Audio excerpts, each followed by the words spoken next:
Hey guys, Daley Tech here, and we're continuing this video series on Nolo VR. Today's topic, the price. If you've been reading through any of the comments on the videos, one topic that keeps coming up over and over again is how much this thing costs. So I thought it would be only fair to talk about it a little bit and try to put things into perspective.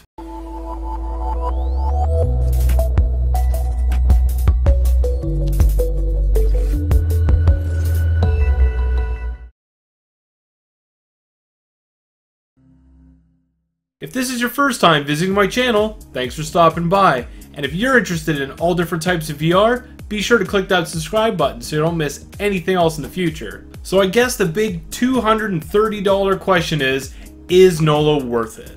What it is, it's a plug and play solution that performs really well. The controllers, and more specifically the buttons on them, they're going to be just like the Vive controllers and work pretty much the exact same way. The developers are right on point, they're following what people want, and they've already made significant changes since I've received it. It's multifunction, it works with Steam VR and mobile VR, but it's $200! So now we just need to ask ourselves, why do we think that price is just so outrageous? What it is a gaming peripheral to help enhance your VR experience. If you think about it, it's not a whole lot different than other peripherals that you'd get for your PC to help your gaming experience.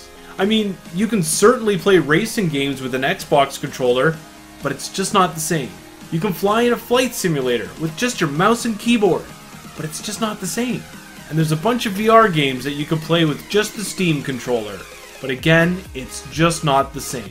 All of these add-ons are going to cost you money, and a lot of the time, it's going to be over 200 bucks. And if you are looking to get one that's going to work really well and be of good quality, you're probably going to be spending well over 200 bucks. These examples on the screen here are just a few of the many peripherals you can get for your PC to help your gaming experience. And when you think about it, you could just be adding Nolo to that same list right there.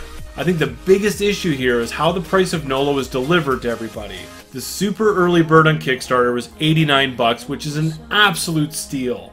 Then they bumped it up to $99 for the next 500. Again, hardly any different than the super early bird, which again was an amazing price. And then what they mentioned was the listed MSRP for this was $149. Now this whole price structure was known right from day one. Nobody had a problem with it at all. In fact, I read a lot of different comments on Reddit or in different forums that people wanted to wait for the backers to get the Nolo first to make sure it performed like they said and everything worked as expected before they bought their own unit. And this is fully well knowing that they'd be paying 150 bucks for it. And nobody else in the forum seemed to mind. They all thought, yeah, for sure, that makes perfect sense. And why wouldn't you? 149 bucks is still a great deal for it if it performed as well as we hope. During the time they were in Kickstarter, if you look at the comparable competition that they had, you had Finch Shift and Zymers. Both of them were pricing themselves over $150. And if I do remember correctly, I think Finch Shift said they were going to be $199 for their Kickstarter. I could be wrong and someone's going to correct me in the comments, but I thank you for it. And again, with those competitions, people were still bringing them up as a possible alternative because the price was right in the right spot. And nobody ever talked about those prices being completely outrageous either. And the kicker is, these other companies didn't have the same completeness that Nolo had. Nolo was working with Riftcat to make sure it worked with all your Steam VR stuff. Nolo's designed to work with mobile VR. It has head tracking, 2 motion controllers, a full standalone system. So those being the 2 bigger ones that were talked about the most still seem to be inferior products for a higher price. So what I think is that if Nolo had a different pricing scheme for their Kickstarter, I think this whole thing would have been eliminated and there wouldn't be hardly any complaints at all. So for example, if they started out their super early bird at $129, that would still be seen as a great deal compared to everything else there. Then they could bump their early bird up to $159, which still seems pretty decent, and again, everybody seems to think the $150 mark is a really good price for it. And then if they said the $199 was going to be the MSRP right from day one, I think it would have been expected and people wouldn't have taken it so badly. And if you look at everything else compared to it, it seems like the right price for it. Now I know what some of you are thinking right now, the Oculus Touch, it's 100 bucks. But the problem with that is that you still need the Oculus Rift headset for it. Even at that, the Touch should have been included at launch day. That was a huge oversight and their sales definitely reflected that. So when the touch controllers finally did show up for 200 bucks, I guess people were pretty steamed about that because it really should have been there in the first place. So to make up for that amateur mistake they made of releasing a headset alone, they decided to cut people a break and give it to them for 99 bucks. Because I guarantee at that price, after manufacturing costs and all other overhead, they're barely breaking even at 100 bucks for those.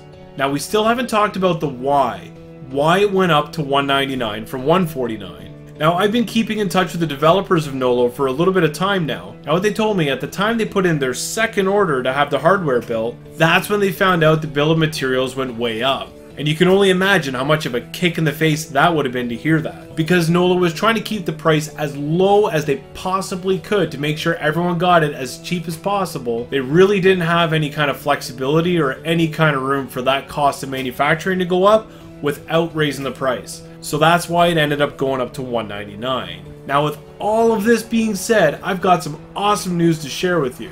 The folks over at Lie Robotics gave me a coupon code that I can share with you guys to give you a $70 discount on your Nolo.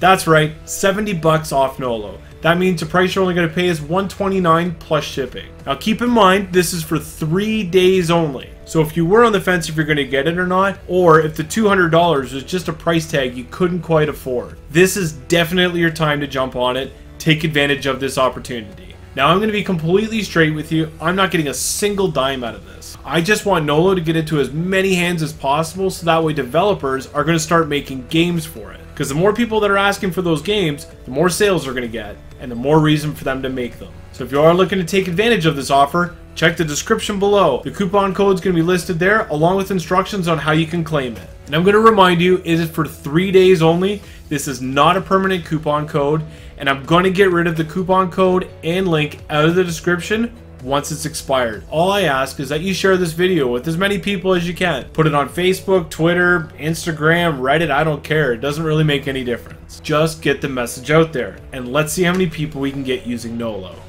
Thanks for watching, and we'll see you next time.